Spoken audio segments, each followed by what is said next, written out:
and put all of this in. The Bible says whatsoever we sow, we're going to reap. And so we are reaping what we've been sowing. And I think America is in for the judgment of God unless we turn around and change our way of living. So we pray, O God, as we enter a new era, that we as a nation may experience a moral and spiritual restoration. O God, we consecrate Richard Milhouse Nixon. For the first time in a decade, evangelicals helped elect a president they thought would represent their values. And for the first time, a major evangelical leader allied himself openly with the sitting president. Theirs was a public friendship.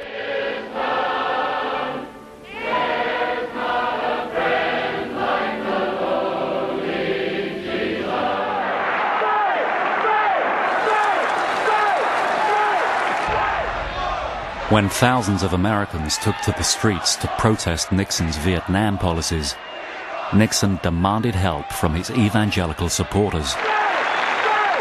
That violent few are not the majority of young Americans, and they are not going to be the leaders of the future. It's time for the great silent majority to stand up and be counted. I saw him on television at the Knoxville, Tennessee campaign. This was no big deal today, but it was a big deal then. And when I saw him there, it was obvious to me he's not attending Billy's crusade to hear Billy preach.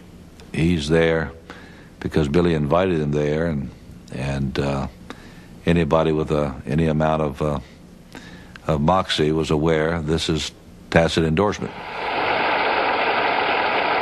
Ladies and gentlemen, the President of the United States.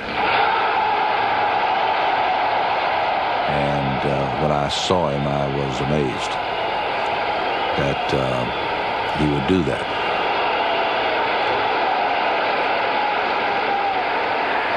Billy Graham, when he invited me to come here, said that this was to be youth night. He told me that there would be youth from the university, from other parts of the state, representing different points of view. I'm just glad that there seems to be a rather solid majority on one side rather than the other side tonight.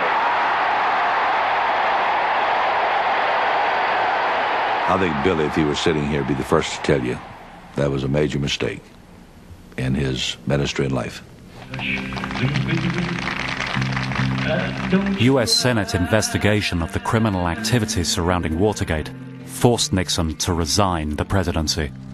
You know your daddy, he had to die.